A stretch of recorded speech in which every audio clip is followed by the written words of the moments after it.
Hello friends, welcome on my YouTube channel. तो आज हम आप लोगों को एक्सरसाइज 3.6 पढ़ाने वाले हैं। तो आप लोग आज 3.6 में कोई भी जितना भी प्रॉब्लम्स है सब एक वीडियो में आप लोगों को क्लियर होने वाला है। तो आप लोग पूरा वीडियो के साथ हैं। ऊपर में जो एक नंबर में दिया हुआ है, पहले हम हाइडिंग को पढ़ते हैं। जब हाइडिंग को पढ़ लेते हैं उसके बाद किसी क्वेश्चन को सॉल्व करने पे बहुत मजा आता है। चलिए क्वेश्चन क्या बोल रहा है, निम्न समीकरणों के युग्मों को रैखिक समीकरणों के युग्म में बदल करके इस युग्मों को जो है पहले रैखिक समीकरण में चेंज करना है, उसके बाद इस दोनों क्वेश्चन को सॉल्व करना है। ठीक है, तो हम क्या करेंगे, सबसे पहले इसको रैखिक समीकरण में हमको चेंज करना पड़ेगा। तो रैखिक समीकरण में चेंज करने के लिए क्या करेंगे, तो इसको हम समीकरण 1 मान लेते हैं, इसको समीकरण 2 मान लेते हैं। तो सबसे पहले क्या करेंगे, हमको इसको रैखिक समीकरण में चेंज करना पड़ेगा। तो रैखिक समीकरण में चेंज करने के लिए हम क्या करेंगे, इस 1/x अगर 1/2x है तो इसको हम लिख सकते हैं 1/2 into 1/x। इसका मतलब है कि 2 को हम x से करेंगे तो 2x हो जाएगा, 1 को 1 से करेंगे तो 1 हो जाएगा। और इस 1/x पूरा 1/x को हम a मानेंगे। ठीक है, वैसे ही 1/3y है तो इसको 1/3 into 1/y लिख सकते हैं। इस पूरा 1/y को हम लोग b मानेंगे, सिर्फ रैखिक समीकरण हम बनाने के लिए। तो क्या करते हैं, इसमें इसको हम हटाते हैं।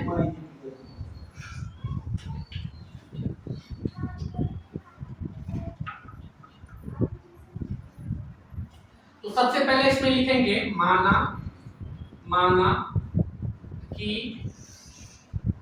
1/x is equal to a और 1/y is equal to b। सबसे पहले इसको हमको रैखिक समीकरण में चेंज करना होगा। तो रैखिक समीकरण में चेंज करने के लिए क्या करेंगे, हम 1/x को हम a मानेंगे और 1/y को हम b मानेंगे, जिससे हम लोगों का रैखिक समीकरण के रूप में ये बनेगा। तो क्या करते हैं, इस समीकरण 1 को हम लिखते हैं समीकरण 1 से। तो 1/2x है plus 1/3y is equal to 2 है। तो सिर्फ 1/2x को इसको लिखेंगे 1/2 into 1/x प्लस 1/3y को लिखेंगे 1/3 into 1/y is equal to 2। अब आप जानते हैं कि 1/x को हम a माने हैं और 1/y को हम लोग b माने हैं। ठीक है, तो क्या करेंगे, 1/x के जगह 1/2 और 1/x के जगह सिर्फ हम a डालेंगे। बीच में प्लस है तो यहाँ प्लस डालेंगे, 1/3 है तो 1/3 डालेंगे, मल्टीप्लाई है तो मल्टीप्लाई, और 1/y को हम लोग माने हुए हैं b, तो b यहाँ पे हम डालेंगे इज इक्वल टू 2। अब हम जानते हैं कुछ नहीं होता है तो बट्टे में 1 होता है, कुछ नहीं होता है तो बट्टे में 1 होता है। तो ऊपर को ऊपर वाले से मल्टीप्लाई करेंगे और नीचे को नीचे वाले से मल्टीप्लाई करेंगे। 1 को a से करेंगे तो हो जाएगा मेरा a/2, बीच में प्लस है तो डालेंगे प्लस, और 1/3 को ऊपर को ऊपर वाले से मल्टीप्लाई करेंगे, नीचे को नीचे से, तो 1 को b से करेंगे तो हो जाएगा b, और 3 को 1 से करेंगे तो 3 बन जा 3 इज इक्वल टू 2 है, तो यहाँ पे 2 हो जाएगा। अब आप लोग सब जानते हैं कि भिन्न का जो ऐड होता है, अब इसका भिन्न का ऐड बनाएंगे। तो भिन्न का ऐड बनाने के लिए नीचे वाले का एलसीएम लेंगे, तो 2 और 3 का एलसीएम लेंगे तो दो अलग अलग संख्या है तो मल्टीप्लाई करेंगे, 2 को 3 से तो 6 होगा, और 2 के टेबल में 6 3 बार में आएगा तो 3 को ऊपर वाले से मल्टीप्लाई करेंगे, 3a, बीच में प्लस है तो प्लस, 3 के टेबल में 6 कितना बार में आएगा, 2 बार में आएगा, तो 2 को ऊपर वाले से करेंगे तो यहाँ पे होगा total 2b is equal to 2, कुछ नहीं है तो बट्टे में 1 है। अब क्या करेंगे, क्रॉस मल्टीप्लिकेशन करेंगे, इस क्वेश्चन को क्रॉस मल्टीप्लिकेशन करेंगे। 3a प्लस 2b को जब 1 से मल्टीप्लाई करेंगे तो यहाँ हो जाएगा 3a plus 2b is equal to 6 को 2 से मल्टीप्लाई करेंगे, 6 2 जा 12, ये मेरा हो गया समीकरण 3। जो हमको रैखिक समीकरण बनाना था वो यहाँ पे हमने मेरा एक समीकरण ये वाला जो है इसका एक रैखिक समीकरण बन गया। अब क्या करेंगे, जस्ट उसी को सेकंड समीकरण को सॉल्व करेंगे। तो यहाँ लिखते हैं समीकरण 2 से क्या करेंगे, 1/3 पहले समीकरण लिख लेते हैं 3 पहले समीकरण लिख लेते हैं 1/3x plus 1/2y is equal to 13/6। तो क्या करेंगे, इसको भी जस्ट जिस तरह से इसको अलग किए थे उसी तरह इसको भी अलग करेंगे। तो 1/3 मल्टीप्लाई 1/x प्लस इसको भी अलग करेंगे तो 1/2 into 1/y। इसको क्यों लिख सकते हैं ऐसा, क्योंकि इसको जब मल्टीप्लाई करेंगे तो जस्ट सेम टू सेम हम इतना ही पे पहुंचेंगे और यहाँ पे लिखेंगे 13/6। अब इस 1/x की जगह हम 1/x को माने हुए a और 1/y को माने हुए है b। तो 1/3 मल्टीप्लाई का मल्टीप्लाई और 1/x की जगह हम a डालेंगे तो यहाँ पे a बीच में प्लस है तो प्लस 1/2 into 1/y की जगह हम डालेंगे b इज इक्वल टू 13/6। अब कुछ नहीं होता है तो हम जानते हैं कुछ नहीं है तो बट्टे में 1 है, इसके भी बट्टे में 1 है तो करेंगे बट्टे 1 और बट्टे 1। तो ऊपर को 1 को a से मल्टीप्लाई करेंगे तो a, 3 को 1 से करेंगे तो 3 बन जा 3 प्लस b को 1 से करेंगे तो b और 2 को 1 से करेंगे तो 2 इज इक्वल टू 13/6। अब क्या करेंगे, नीचे नीचे वाले का एलसीएम लेंगे और भिन्न का जोड़ बनाएंगे। जैसे इसका बनाए थे तो ये अलग अलग संख्या है तो 6 हो जाएगा और फिर 3 के टेबल में 6 2 बार में आता है तो 2 को ऊपर से करेंगे तो 2a, बीच में प्लस है तो प्लस, 2 के टेबल में 6 3 बार में ऊपर करेंगे तो 3b इज इक्वल टू 13/6। हम जानते हैं कि जब नीचे नीचे रहता है सेम चीज आता है तो ये कैंसिल हो जाता है। तो यहाँ पे लिखेंगे 2a plus 3b is equal to 13। ये मेरा हुआ समीकरण 4। तो जो हमको इसको रैखिक समीकरण में चेंज, ये जब बोल रहा था आपको रैखिक समीकरण में चेंज करने के लिए, जब हम इसको रैखिक समीकरण में चेंज कर दिए तो इन दोनों को हम जब रैखिक समीकरण में चेंज कर दिए इसको या तो हम इस दोनों समीकरण को या तो विलोपन विधि से सॉल्व करेंगे या तो प्रतिस्थापन विधि से सॉल्व करेंगे। तो सबसे पहले आप इसको नोट कीजिए, उसके बाद इससे हम आगे बताते हैं। अब क्या करेंगे, समीकरण 3 और 4 से हम a और b का वैल्यू निकालेंगे। a और b को आप किसी भी प्रकार से या तो प्रतिस्थापन विधि से या विलोपन विधि से किसी भी विधि से निकाल के a और b का मान निकालना पड़ेगा। तो हम विलोपन विधि को सबसे उपयुक्त मानते हैं तो हम इसको विलोपन विधि से सॉल्व करेंगे। तो विलोपन विधि से सॉल्व करने के लिए क्या किया जाता है, इंटरचेंज किया जाता है। सबसे पहले क्या करेंगे, बिग ब्रैकेट डालेंगे, इसके 3 से इसको मल्टीप्लाई करेंगे और इसके 2 से इसको मल्टीप्लाई करेंगे। तो यहाँ 2 से और यहाँ 3 से, उसके बाद मल्टीप्लाई करेंगे। 3 को 3 से करेंगे 3 3 जा 9a, बीच में प्लस है तो यहाँ डालेंगे प्लस, 3 को 2 से करेंगे 3 2 जा 6b इज इक्वल टू 3 को 12 से मल्टीप्लाई करेंगे तो होगा 36। अब 2 को 2 से करेंगे 2 2 जा 4a प्लस 2 को 3 से करेंगे 2 3 जा 6b इज इक्वल टू 2 को 13 से करेंगे यहाँ पे 26।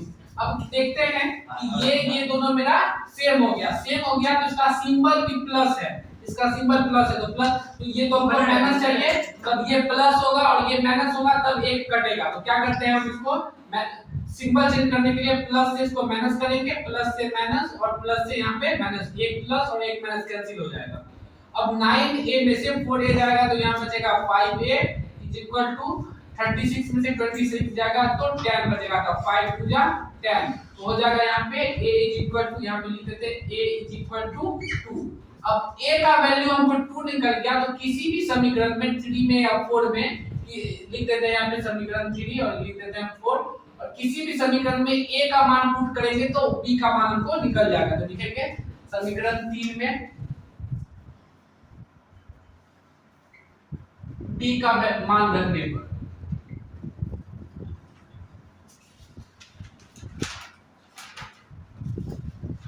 तो समीकरण 3 में मेरा 3a plus 2b is equal to 12 है तो यहाँ पे डालेंगे 12 और a का वैल्यू हमको 2 निकला हुआ है तो 3 into a के जगह 2 डालेंगे plus 2b is equal to 12। तो 3 को 2 से मल्टीप्लाई करेंगे तो 6 plus 2b is equal to 12, तो 2b is equal to 12 minus 6 को हम इस साइड में देंगे तो 2b इज इक्वल टू होगा 6, तो 2 3 जा 6, b का वैल्यू निकल गया 3। अब हमको a का भी वैल्यू निकल गया और b का भी वैल्यू निकल गया 3। अब हम यहाँ पे देखते हैं जो हम माने थे 1/x इक्वल टू ए, तो 1 बाय x a के जगह हम क्या माने थे 2, तो 1 बाय x a के जगह 2 तो 1 क्रॉस मल्टीप्लाई करेंगे 2 को 1 से x को 2 से करेंगे तो 2x इज इक्वल टू 1 को 1 से करेंगे तो 1 x is equal to 1 by 2। अब यहाँ पे 1 बाय y को हम माने थे b, तो लिखेंगे 1 by y is equal to b, तो b का वैल्यू हमको निकला है 3, तो लिखेंगे 1 by y is equal to 3, कुछ नहीं तो बट्टे में 1 है, मल्टीप्लाई करेंगे 3 को y से करेंगे तो 3y equal to 1 y equal to 1 by 3, लिखेंगे अतः x is equal to 1 by 2, y is equal to 1 bye,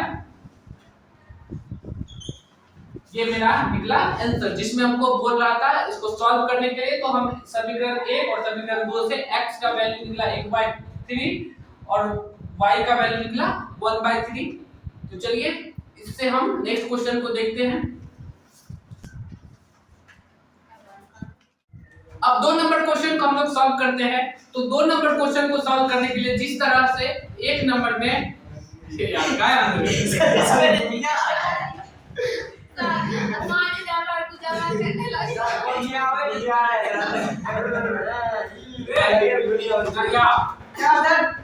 गलत दिख रहा है, अभी बना दे रहा है। चलो तो मान की बात है। अब हम लोग 2 नंबर क्वेश्चन को सॉल्व करते हैं। इसको भी उसी तरह से सॉल्व करेंगे जिस तरह से हम लोग समीकरण 1 को सॉल्व किए थे। तो समीकरण 1 में हम लोग क्या किए थे, 1 बाय x को a माने थे, तो पहले हम इसमें पता कर लेते हैं हमको किसको a और किसको b मानना पड़ेगा। 2 बाय रूट x है, 2 बाय रूट x है, तो 2 बाय रूट x है, इसको हम लोग लिख सकते हैं 2 into 1 बाय रूट x। तो हम क्या करेंगे 1 बाय रूट x को अगर हम a मान लें, इस पूरा को a मान लें, तो 1 बाय रूट x के जगह 2a हो सकता है। उसी तरह 3 बाय रूट y है, 3 बाय रूट y, तो इसको 3 into 1 बाय रूट y बोल सकते हैं। तो 1 बाय रूट y को हम लोग b बोल सकते हैं, तो इसको बोल सकते हैं हम लोग 3b। तो क्या करेंगे, इसको 2a और इसको 3b।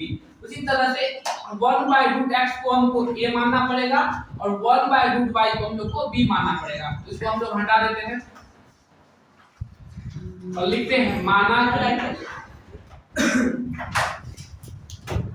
1 by root x is equal to a, 1 by root y is equal to b। तो अब हम डायरेक्ट क्या समझते हैं, 2 into 1 बाय रूट x है, तो हम डायरेक्ट इसको लिखते हैं समीकरण 2 से, तो यहाँ लिखते हैं समीकरण 1 और 2 से। डायरेक्ट 2 बाय रूट x को हम लिख जानते हैं कि 2 बाय रूट x है, इसको लिखेंगे 2 into 1 बाय रूट x और 1 बाय रूट x को हम लोग a माने हैं, तो इसको लिखते हैं 2a। तो डायरेक्ट हम यहाँ लिखते हैं 2a प्लस यहाँ पे 3b इज इक्वल टू 2, इसको समीकरण 3 मान लेते हैं। और जस्ट सेम टू सेम इसी को 4a minus 9b is equal to -1 समीकरण 4, इसको हटा लेते हैं। अब क्या करेंगे, इस दोनों समीकरण को हम लोग को या तो प्रतिस्थापन विधि से या विलोपन विधि से, दोनों विधि में से किसी विधि से हमको इसको सॉल्व करके a और b का मान निकालना पड़ेगा। वो दोनों निकालने के बाद ही हम x और y का वैल्यू फाइंड कर सकते हैं। तो क्या करेंगे, विलोपन विधि से सॉल्व करते हैं।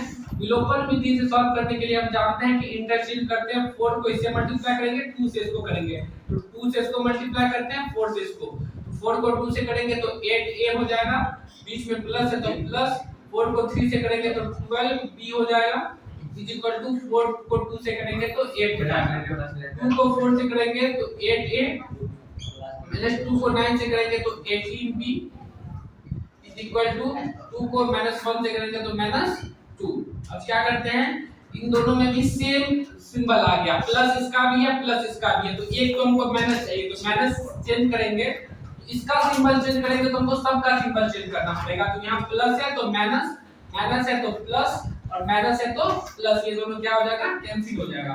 अब 18b और 12b जब ऐड करेंगे तो हो जाएगा 30b इज इक्वल टू 8 में 2 ऐड करेंगे तो 10 हो जाएगा और 10 3 जा 30 होता है, तो हो जाएगा हमको यहाँ पे 3b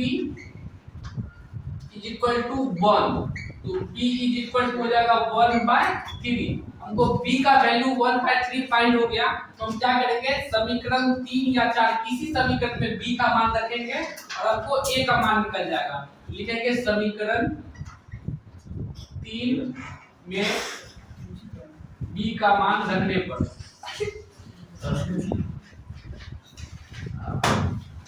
तो समीकरण 3 कितना है मेरा, 2a plus 3b is equal to 2।